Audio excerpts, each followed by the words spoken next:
bonsoir à chacun et à chacune de vous. Que le Saint-Esprit soit notre force, qu'il nous éclaire sur ce que nous allons partager ce soir.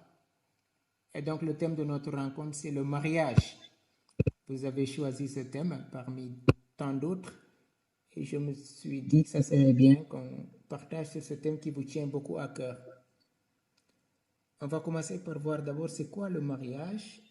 Et donc après cet entretien, il y aura des moments de partage. Je privilégierai beaucoup les questions-réponses parce que je sais que ça va susciter beaucoup de questionnements.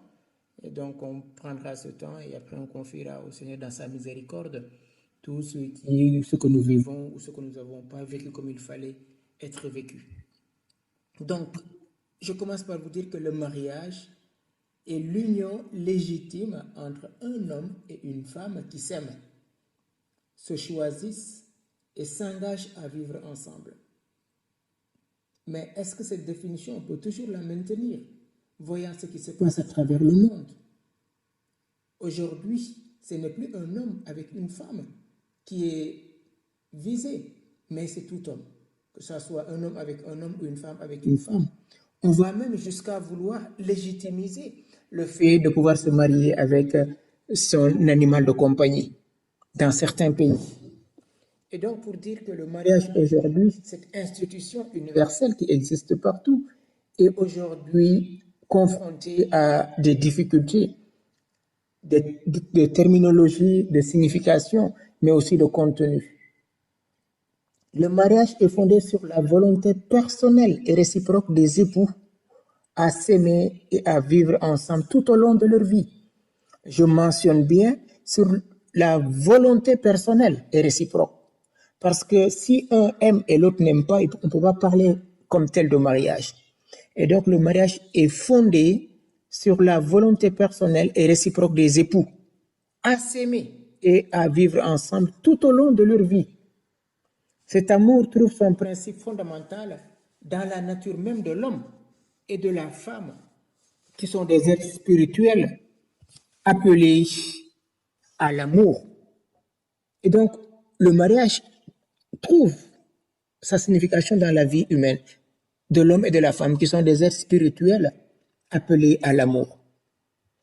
L'homme ressent, quand je dis l'homme, c'est-à-dire le mâle et la femelle, l'homme ressent au plus profond de son être le désir d'avoir une femme pour compagne, et la femme éprouve une profonde envie comparable d'intimité avec un homme. Et donc, le mariage a pour but de satisfaire ce vif besoin de proximité.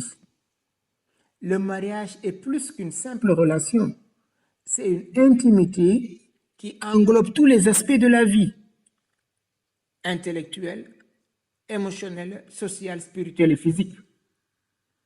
En effet, l'amour dans le mariage réclame donc, pour être valide, 4 piliers, ce qu'on va appeler les 4 piliers du mariage.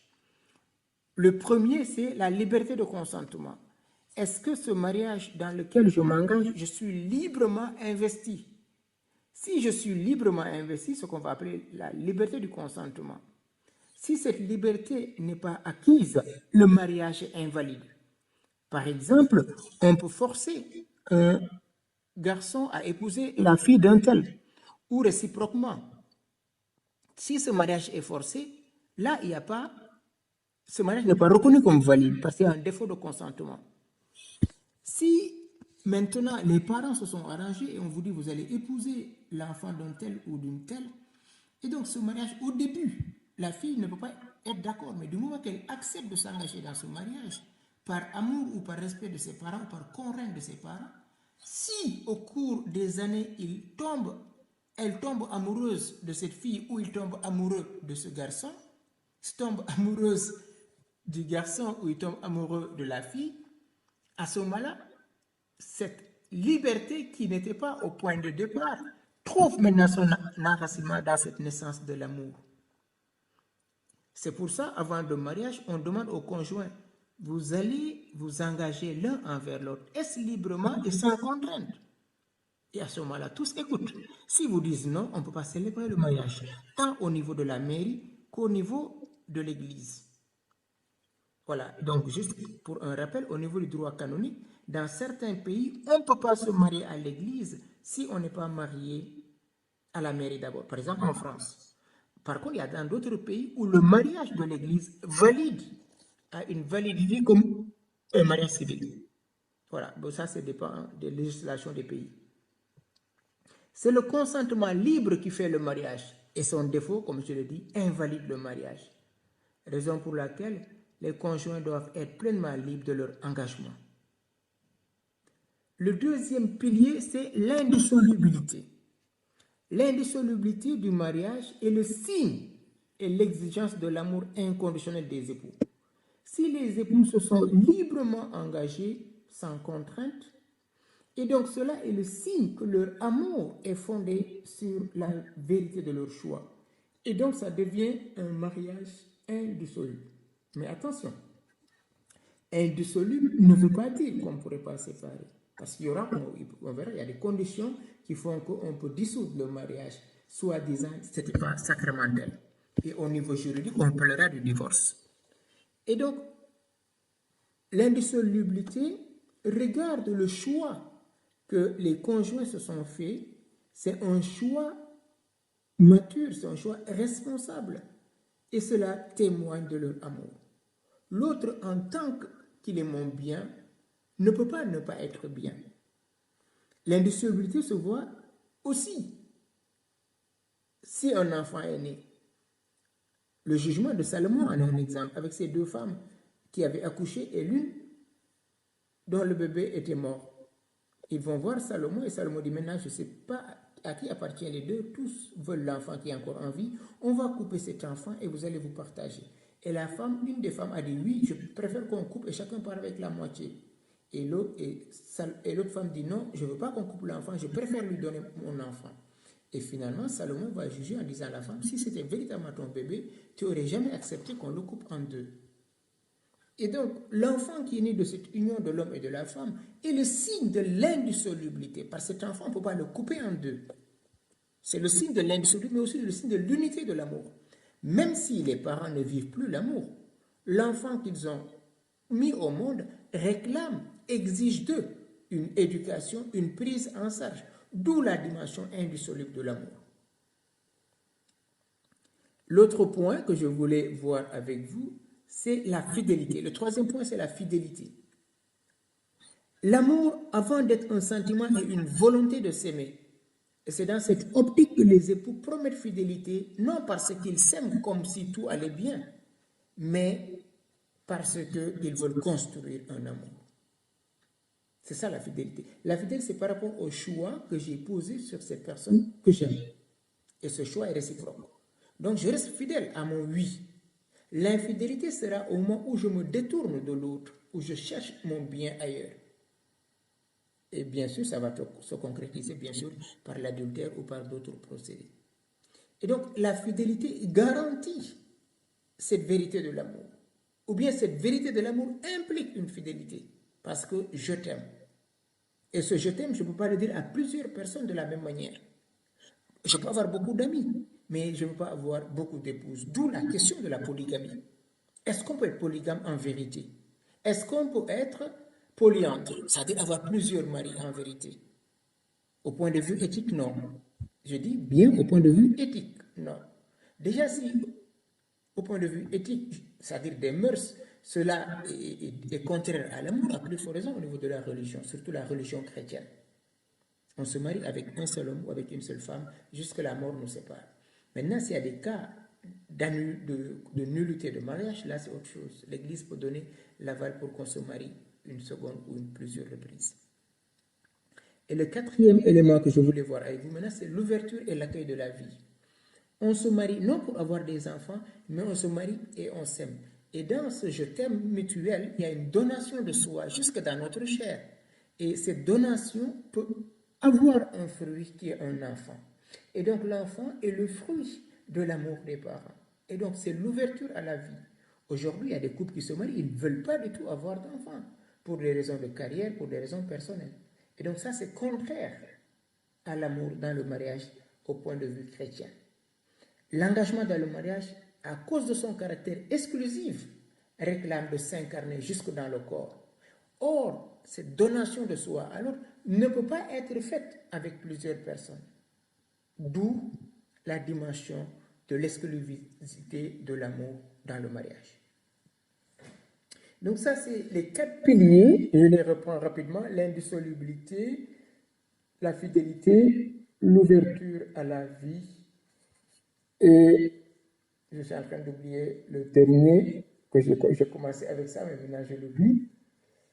Et donc la fidélité, l'indissolubilité, l'ouverture à la vie, et bien sûr, et la liberté de consentement. Tout commence par cette liberté de consentement. Voilà les 4 piliers que l'on retrouve fondamentalement dans le mariage, et dans tout mariage d'ailleurs. Que ce soit au niveau juridique qu'au niveau ecclésial. Maintenant, je vais voir avec vous un autre point. Je t'aime, moi aussi je t'aime. Cette réciprocité va faire qu'il y a un choix qui est fait de l'autre, c'est-à-dire mon partenaire de vie. Et cet amour est pour l'éternité. Ça rentre, ça dépasse la dimension humaine. D'où la place du sacrement de mariage. Mais avant que je vienne dans le sacrement, je vais vous donner juste quelques caractéristiques de cet amour dans le mariage. Cet amour qui unit, pourquoi je dis dans le mariage? Parce qu'il y a un amour filial, il y a un amour amical. Voilà, j'aime mes parents, c'est un amour filial. J'aime telle personne, c'est un ami. Mais cette amitié qui va me pousser jusqu'au don des corps qu'on appelle l'amitié nuptiale ou l'amitié conjugale est différente des autres types d'amitié. Et donc, cet amour qui unit les époux dans un lien conjugal n'est pas un sentiment passager avec tout ce que cela implique, comme fragilité, comme transitoire ou éphémère. Il est un engagement de tout soi-même à l'égard de l'être aimé, dans la joie comme dans les épreuves pour toujours. C'est un amour total qui engage toute la temporalité dans laquelle les époux se donnent dans un acte d'oblation définitif et irrévocable. On ne peut pas donner la tête et dire la bouche ne fait pas partie. On donne tout. Raison pour laquelle on parle de donation de soi d'une manière absolue et plénière à l'autre. Et donc, comme c'est un amour total, on va avoir ce qu'on appelle l'exclusivité et le don des corps. Exclusif, ça veut dire que je ne peux pas avoir cette même relation avec d'autres personnes. C'est pour ça que j'ai posé la question de la polygamie. Attention, je suis au niveau de l'analyse, je ne vous dis pas de la possibilité. Parce que nous, on est dans une société où il y a des parents qui sont polygames. Mais est-ce que réellement de l'amour au niveau éthique? Surtout pas. Et donc, l'amour dans le mariage, à cause de son caractère exclusif et du don des corps, se différencie fondamentalement des autres formes d'amour. L'amour fraternel entre frères, l'amour amical entre des amis, l'amour des parents à l'égard de leurs enfants ou l'amour entre collègues. L'amour dans le mariage est différent de ce type d'amour à cause de l'aspect exclusif et de la donation du corps. On peut avoir un ami ou une amie sans qu'intervienne la relation sexuelle.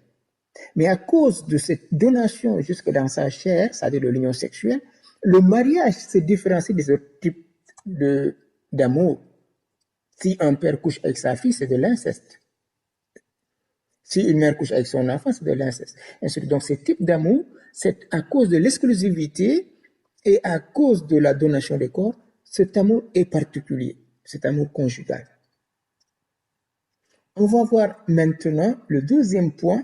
L'amour dans le mariage, l'amour conjugal, réclame aussi une vie commune.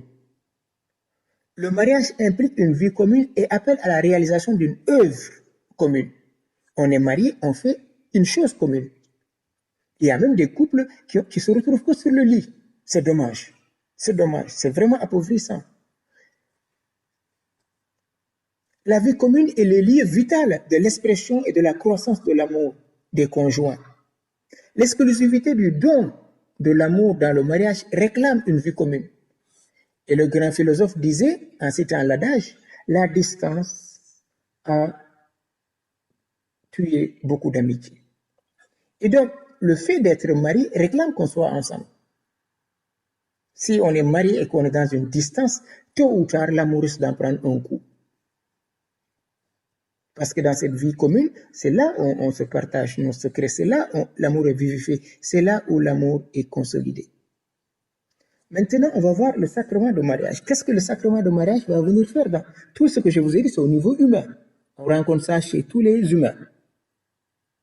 Bien sûr, avec des cotations et des variétés différentes selon les cultures et les religions, parce qu'il y a une religion qui va préconiser jusqu'à avoir 4 épouses. Donc pour eux, la polygamie fait partie. Mais il faut voir, je suis dans une analyse de philosophe éthique. En tant que philosophe, je me pose la question, mais est-ce que je peux aimer 4 femmes du même amour? Et même dans l'islam qui préconise on peut avoir 4 femmes, il demande de pouvoir vivre l'équité. Or, je ne peux pas vivre l'équité. Ce n'est pas possible. Moi-même, je suis pas équitable. À plus forte raison de vouloir vivre avec 4 autres femmes. Et donc, le sacrement du mariage. Dieu est amour, nous dit Jean dans sa première épître, chapitre 4, verset 8. Dans sa sagesse, Dieu les fit hommes et femmes, Genèse 1, verset 27. Et Jésus reprendra ce texte dans l'évangile de Matthieu au chapitre 19, quand les pharisiens vont chercher à le mettre à l'épreuve en lui demandant s'il est possible de divorcer avec sa femme. On connaît la réponse de Jésus. Au commencement, il n'en était pas ainsi. Et donc, le mariage est une institution qui existe depuis la création de l'homme et de la femme. Et donc, la dimension chrétienne, pour le hisser en sacrement, va venir bonifier l'amour. Parce que le sacrement de mariage, dans l'Église chrétienne, vient de l'union de Christ et de son Église. Vous allez me dire, déjà, il y avait quelque chose de sacré dans le mariage, parce que c'est voulu par Dieu. L'homme est déjà sacré. Et le fait qu'il s'unit à une femme dans ce lien d'amour témoigne de son identité, de sa ressemblance avec Dieu qui n'est qu'amour. Parce que l'amour est relationnel. L'amour me met en relation avec une personne. Comme la personne trinitaire, les 3 personnes trinitaires sont un dans l'amour, ainsi le couple veut être un. Tous 2 ne feront qu'une seule chair, nous dit le livre de la Genèse. Et cette seule chair est d'abord le propre de l'amour. L'amour est unitif. Contrairement à l'Eucharistie, le mariage n'est pas institué par Jésus. Vous voyez, c'est Dieu qui va créer Adam et il dit il n'est pas bon que l'homme soit seul. Il va lui donner une aide qui lui soit assortie. Et donc Dieu a voulu le sacrement du mariage. Et Jésus va venir, par sa mort et sa résurrection, donner à cet amour humain qui était blessé par le péché la grâce de sanctifier les conjoints. Et donc les conjoints vont se sanctifier par la grâce du Christ qu'ils reçoivent dans ce sacrement de mariage. Parce qu'au commencement, Dieu les fit hommes et femmes.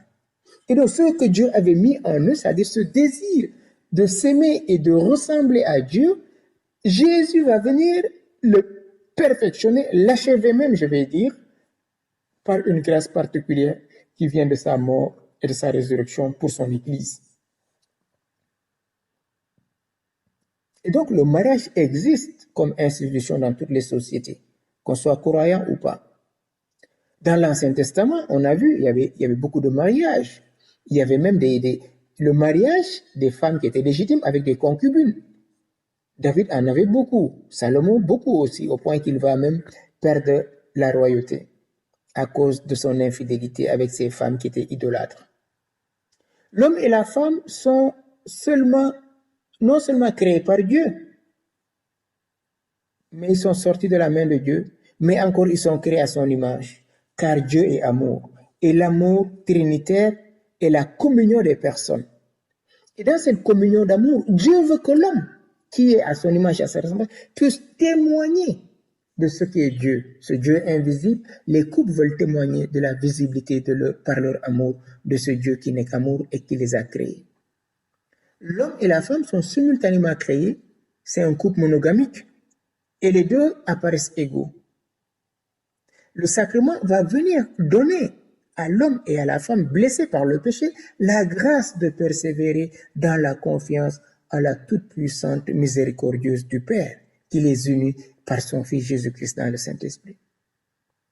Et Dieu, en créant l'homme et la femme, il le dit, il les bénit. Cette bénédiction porte avant tout sur la fécondité. Genèse au chapitre 1, verset 28. Dieu les bénit en leur disant, soyez féconds, multipliez-vous, emplissez la terre.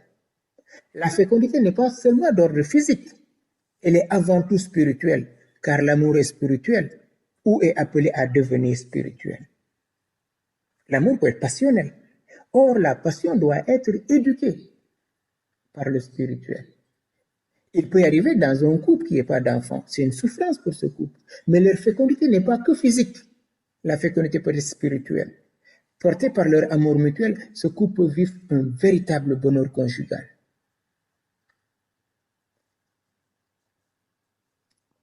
Maintenant, on va voir les quelques difficultés qu'on peut rencontrer dans le mariage.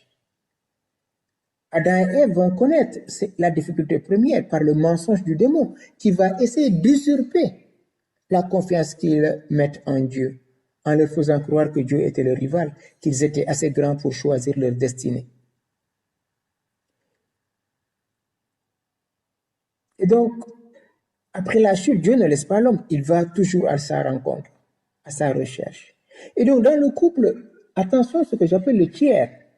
Adam et Ève étaient un couple merveilleux, ils étaient en présence de Dieu, on disait à la brise du soir, Dieu descendait causer avec eux, mais la présence du tiers, c'est-à-dire le serpent, à qui ils ont livré leur secret, qui est le fruit interdit, va venir s'aimer la zizanie, c'est-à-dire la discorde dans leur communion d'amour entre eux deux et entre Dieu.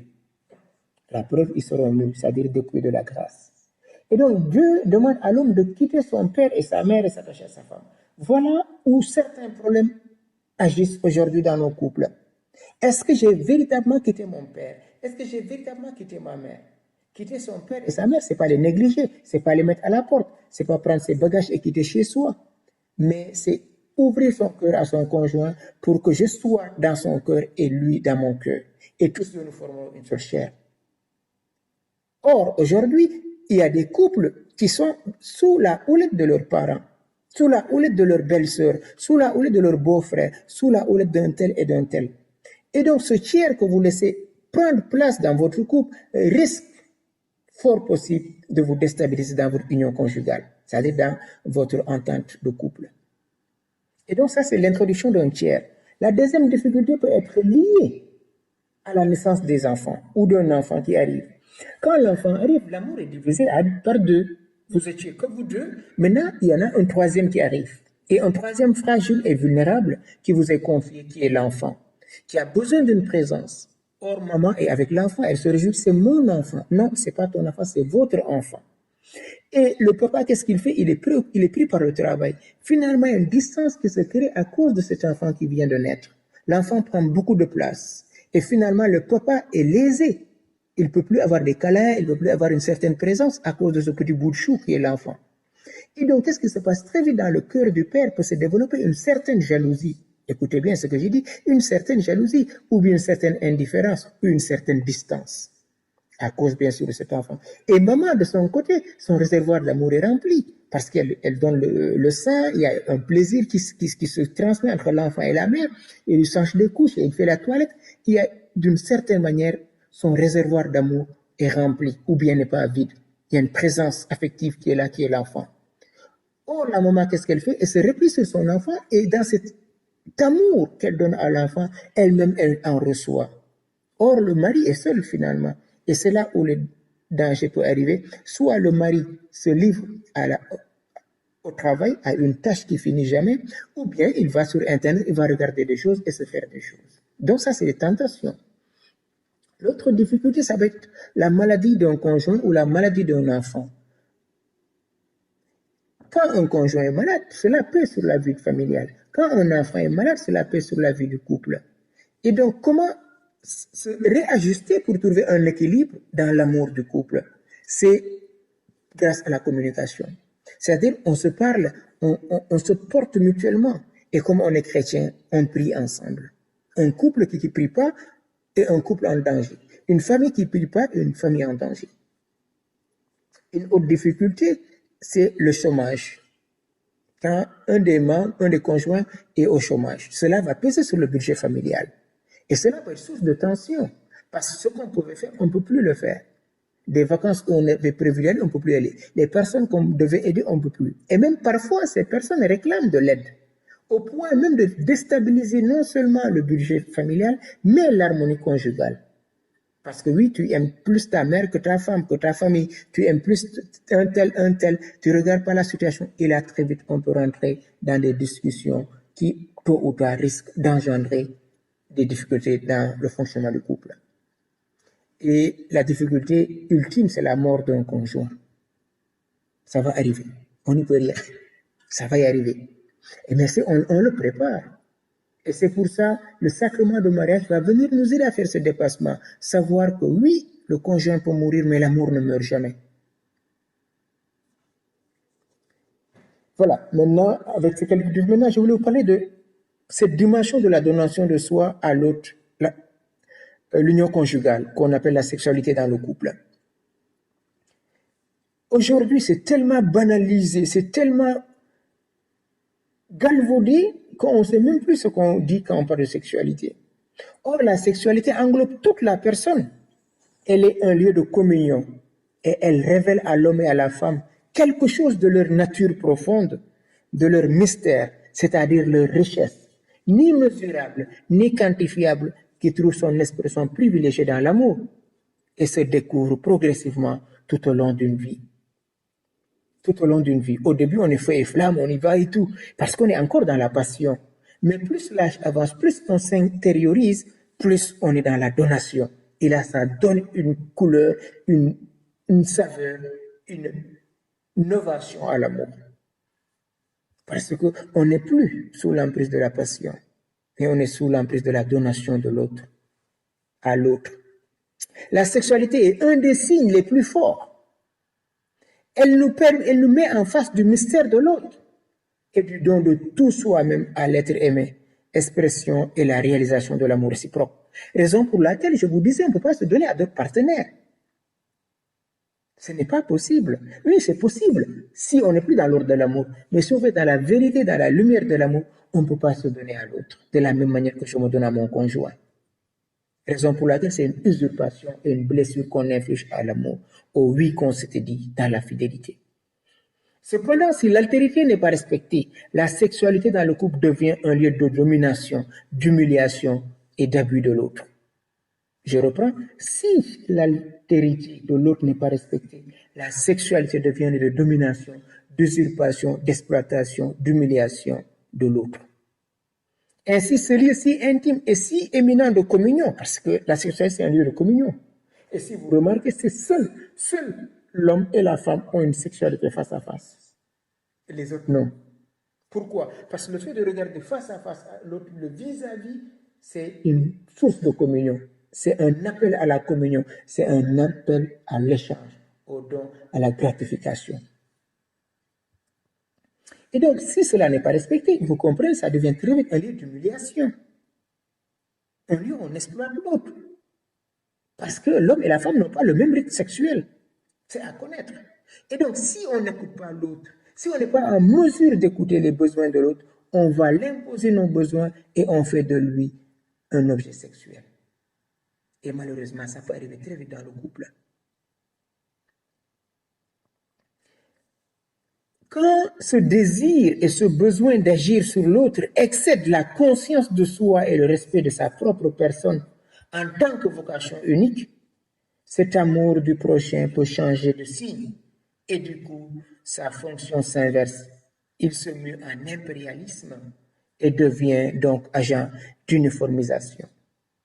Et donc, si ce désir, je reprends, si ce désir et ce besoin d'agir sur l'autre excèdent la conscience de soi-même et le respect de sa propre personne, tant que sa vocation unique, cet amour du prochain devient un impérialisme. Je pars à la conquête de l'autre. Je le réduis à mes désirs.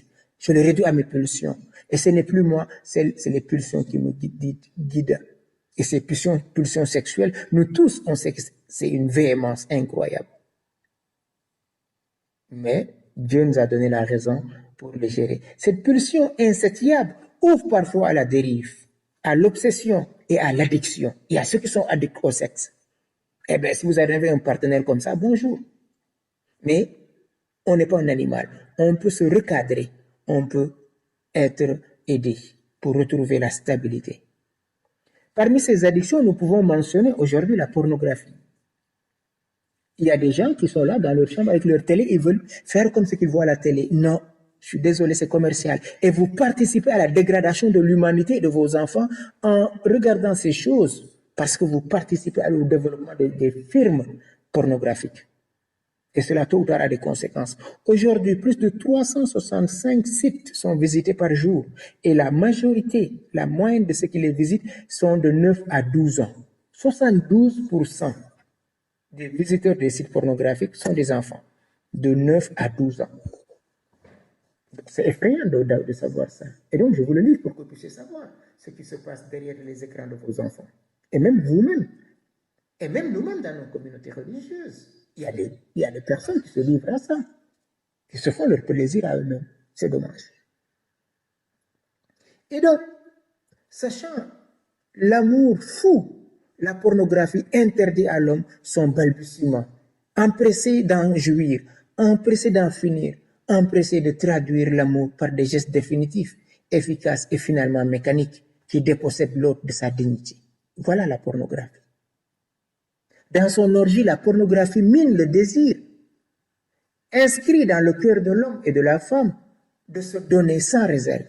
Elle n'est pas le contraire de l'amour vrai, elle en est le singe. La pornographie va singer l'amour. Ce que vous voyez, ce n'est pas possible. Si vous essayez de le faire, vous allez instrumentaliser l'autre et vous n'êtes plus dans l'amour. D'autres dérapages aujourd'hui, l'infidélité. Pourquoi? Parce que je ne regarde plus mon partenaire comme venant de Dieu, un cadeau que Dieu m'a fait.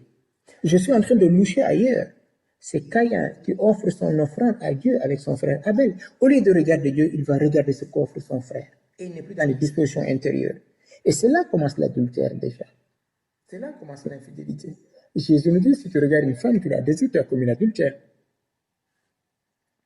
Maintenant, comment le sacrement de mariage va venir aider l'homme à sortir de ce pathos humain, de cette boue? C'est en regardant le Christ qui a livré sa vie pour son Église. Éphésiens chapitre 5, verset 25.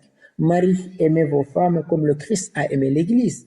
Il s'est livré pour elle, afin de la sanctifier, en la purifiant par le bain d'eau qu'une parole accompagne, car il voulait se la présenter à lui-même, toute resplendissante, sans tache, ni ride, ni rien de tel aucune, mais sainte et immaculée. Voilà la grâce du mariage.